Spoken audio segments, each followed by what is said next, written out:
Салам достор, кайрадан сиздер менен Эки дарыгер аудио подкасты.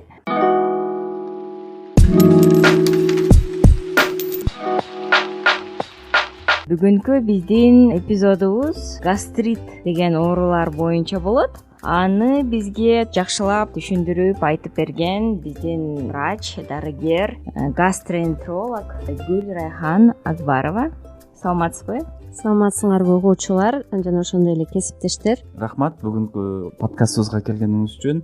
Биз эми ошо башынан эле гастрит тууралуу бүгүн маек куралы дегенбиз. Угуучуларыбызга айтып кетсеңиз, гастрит деген эмне? Гастрит деген бул былжыр челин сезгенүүсү. Азыркы учурда аябай көп кездешүүдө, себеп дегенде студенттер жана туура эмес тамактануунун натыйжасында болуп жатат да. Себептери бул 70-80% бул Helicobacter pylori деген инфекция жана ошондой эле алкоголь, тест даярдалуучу тамактарды жана ошолордун катарына шаурма, гамбургер ушулар кирет. Химиялык гастриттер бар. Ошондой эле дары дармектерди көп ичкендин айынан дагы пайда болгон гастриттер кездешүүдө. Бирок ошолордун ичинен эң көп кездешкени бул Helicobacter pylori чакырган гастрит көп кездешүүдө. Кандай алгачкы симптомдору болот? Helicobacter pylori инфекциясы кандай жугат? Бул өбүшүүдөн жугат жана контактный путем деп коет. Ошол шилекей аркылуу, эгерде ошол адамда Helicobacter pylorини табып, ал тамактанып, ошол ложкалар, вилкалар аркылуу да жугат да. Ошону жакшы обработка кылбаса, таза жуубаса, ошол аркылуу жугат. Алгачкы себептери болуп, бул тамактангандан кийин ашказандын дүмпүйүп калышы, көп убакытка чейин тамак сиңбеши жана ошондой эле ошол эпигастрий деп коебуз ашказандын областын. Ошол жакта оорушу, зарна болушу, кускусу келүүсү, жүрөк айлануусу, аппетиттин төмөндөшү ушул алгачкы симптомдор болот да. Чоң рахмат. Бул жанагы студенттик дагы гастрит деп кээде айтып кетебиз. Ошол көпчүлүктүн мындай түшүнүгү бар да, эгер гастрит менен ооруп калдым десе, анда дарылабай эле жөн эле жүрө бериш керек экен деген түшүнүктөр бар. Ошону сиз дагы дарыгер катары айтып кетсеңиз, эгер гастрит деген диагноз койсо, сөзсүз түрдө дарылаш керекпи? Сиз айткандай, Эрмек, студент деп айттыңыз да. Если ошо мисалга алып студенттерди айтып берсем, эгер ошол диагностикалык жактан тастыкталса, ошол эндоскопический коюлса, гастрит деп, гипертрофический или поверхностный деп гастрит коюлса, сөзсүз түрдө лечение кылыш керек, дарыланыш керек. Себеп дегенде ошол дарыланбаса, особенно бул студенттерде да, сессия убагында стресске түшүп, бул себептерин еще одан стресс дагы влиять этет да. Ошол жанагындай эрозияга өтүп кетиши мүмкүн да. Ошон үчүн сөзсүз түрдө тастыкталса, дарыланыш керек. Дарыланбай койгонго болбойт. Демек, симптому жок болушу мүмкүн, ооба. Бессимптомно деп коет, симптомсуз протекать эткен өткөн убакыттары деле болот да. Бул жерде ошо дарыланыш керек дедиңиз. Эгер дарыланбаса, кандай өнөкөт оорулар күчөп кетиши мүмкүн? Ошол гастритти алсак, ошол гастрит эрозияга алып келет. Эрозиядан кийин жарага алып келет, жарадан кийин ракка өтүп кетиши мүмкүн. Ракка өткөн мезгилдерде ашказан рагы дагы аябай эле көп кездешүүдө. Ошон үчүн сөзсүз түрдө дарыланыш керек.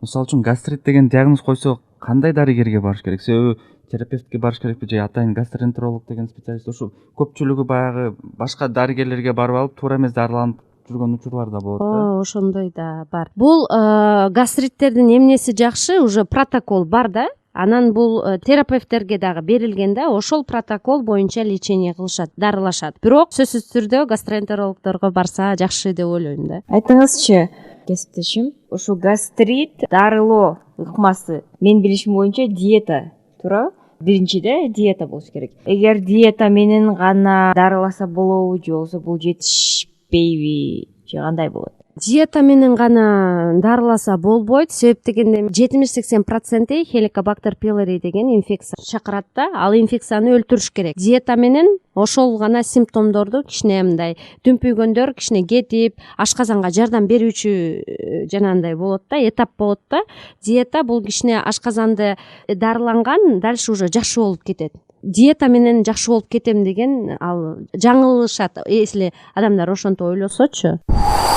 хеликобактери деп айтып кетип атасыз да. Мисалы үчүн хеликобактердин гастроскопия деп коет баягы гастритти аныктоо ыкмасы. Ошондо гастроскопия кылганда бул хеликобактери барбы же жокпу экенин билдире алабы же атайын ага тест барбы? Атайын ага тест бар, бирок если ошондон деле билсе болот, эндоскопический силер айтып кеттиңер.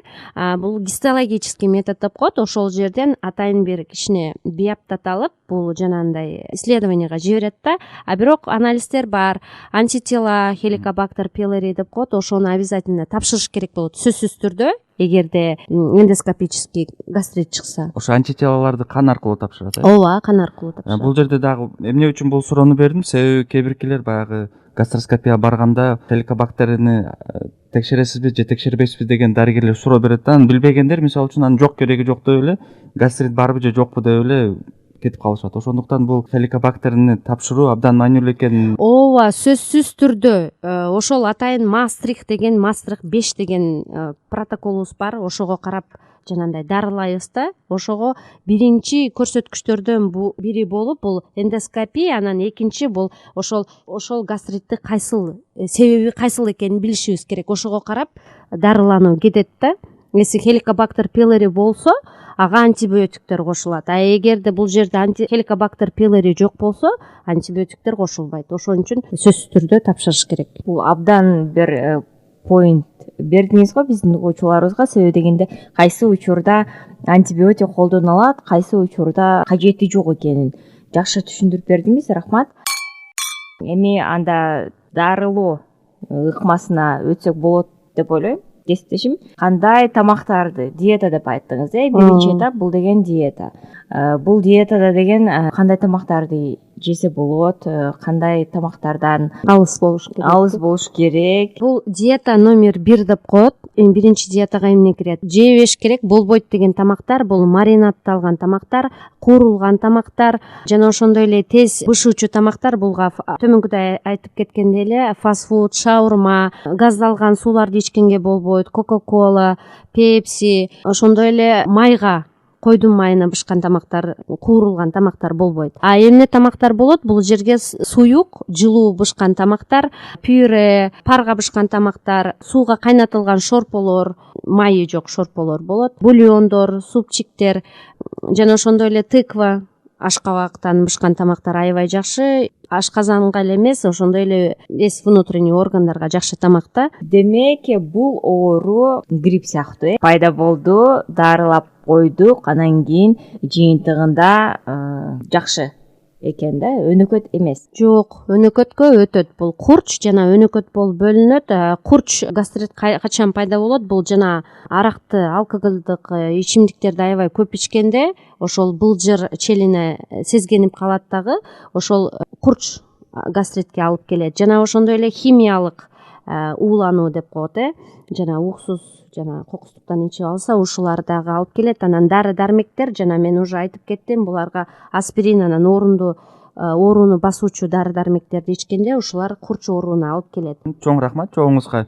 Ушул жерде дагы бир суроо берип кетейин дедим, себеби кээ бирки бейтаптар гастриттен дарыланып алып, оорубайм деген дагы түшүнүктөр болот. Кайра оорушу мүмкүн. Кайра ооруйт да туурабы? Ооба, кайра ооруп калышы мүмкүн. Эми баарыбызда эгерде үй бүлөдө бирөөсүндө хеликобактер пилори чыкса, бул семейный оору деп коет да, анда баарына жугат. Айтып кеткендей эле өбүшүү аркылуу жугат. Эгерде аялында чыкса, анда күйөөсүнө да өбүшүү аркылуу жугат. Анан, соответственно, күйөөсү дагы балдарын жуктуруп коюшу мүмкүн, ошол жанагы посудалар аркылуу да. Ошон үчүн баарын лечение кылыш керек полностью. Ошондо дальше жукпайт. Бул жерде жаштарга дагы айтып коюшубуз керек экен да, гастритиң барбы же жокпу деп сурап койдукчу. Биз да ошончубуз. Анан ушул боюнча, мисалы үчүн гастроскопия деп айтып кеттик, бул баягы гастрит барбы же жокпу аныктоонун бир ыкмасы депчи. Ошону кандай ар жылы бир жылда бир жолу сөзсүз түрдө өтүп туруш керекпи же көрсөтмөсү боюнча гана текшерип туруш керек? Бизде негизи жанагындай жалдырап, кээ бир больнойлорго жалдырайсың да, өтүп кой, пожалуйста, ушуну өт, анан мен сага лечение жазып берем деп. Анан көп случайда жөн эле мен сага айтып атам го жалптарымды, ошого карап эле жазып берип койчу деп ушундай көп болот да. Мен мурун былтыр өткөм, 2 жыл мурун өткөм, 4 жыл мурун өткөм, ошондо гастрит болчу, ошондой эле болуш керек деп. Ошондой адамдарга кайрылып кетем, анткен болбойт. Сөзсүз түрдө сөзсүз түрдө 1 жылда бир профилактикалык түрдө эндоскопия өтүп коюш керек.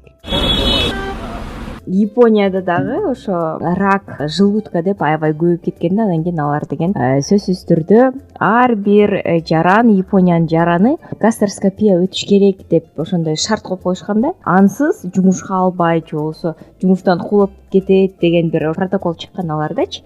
Ошондой киргенден кийин алар дагы мамлекетинде рак желудка диагноз азайып калган да. Себеби дегенде алдын ала табышып профилактика кылып, анан кийин бессимптомно деп өзүңүз түшүндүрүп бердиңизби? Ошондой болсо кээ бирлериники анда ошону дагы таап алышып, анан кийин убагында дарыланган да. Мен да сизге кошумчалап кетейин дедим эле да. Ошо кечээ эле мен Япония боюнча маалымат угуп отургам. Эгер ошо ишке кире турган жаран гастроскопиясыз жумушка кирип калса, аны кийин мамлекет билип кала турган болсо, ошол компанияларды абдан чоң штраф салышат экен да, бир $50,000 Бизде болсо баягы гастроскопия өтүп кой десең, сиз айткандай кенебей атпайбы? Ал жерде ошондой маанилүү экен да.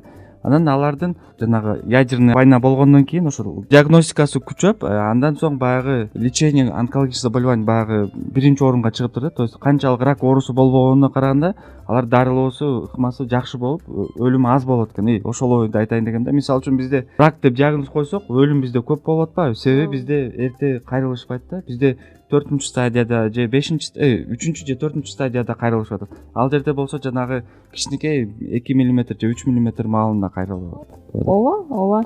Профилактика үчүн эндоскопияны өткөндө ошондо баары алдын алуу, дарылоо, анан кийин табуу болуп атат да. Ошондуктан менимче биздин мамлекет дагы бул нерсеге абдан көйгөйлүү маселе катары карап, протокол катары 1 жылда бир жолу бейтаптардын баарыны гастроскопиядан өткөрүш керек деген сунуштарды айтса жакшы болмок. Сөзсүз түрдө деп тиги башка ишкерлерге дагы ошондой протокол киргизип коюш керек да. Ооба, ошол Япониядан биз үлгү алып, ооба, профилактика кылган жеңил да, чем лечение кылгандан көрүүчү. Урматтуу угуучулар, биздин кезектеги эки дарыгер аттуу подкастыбыздын жыйынтыгын чыгарып жатабыз. Келгениңиз үчүн чоң рахмат. Элибизге пайдалуу болду деп үмүт кылабыз. Анан эгер гастрит тууралуу суроолоруңуз болсо, биз ошо Instagram баракчаларда, Facebook баракчаларда берсеңиз, биз биздин кесиптешибизге узатып, анан жооп бергенге аракет кылабыз. Чоң рахмат.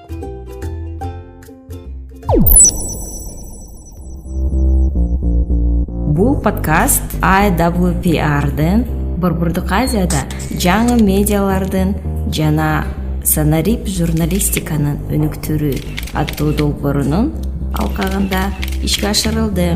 Бул эпизоддун мазмуну, көз караштары, ой пикирлери жана алардын чечмелениши подкасттын авторлоруна таандык жана IWPR-дын расмий көз карашына дал келбеши мүмкүн.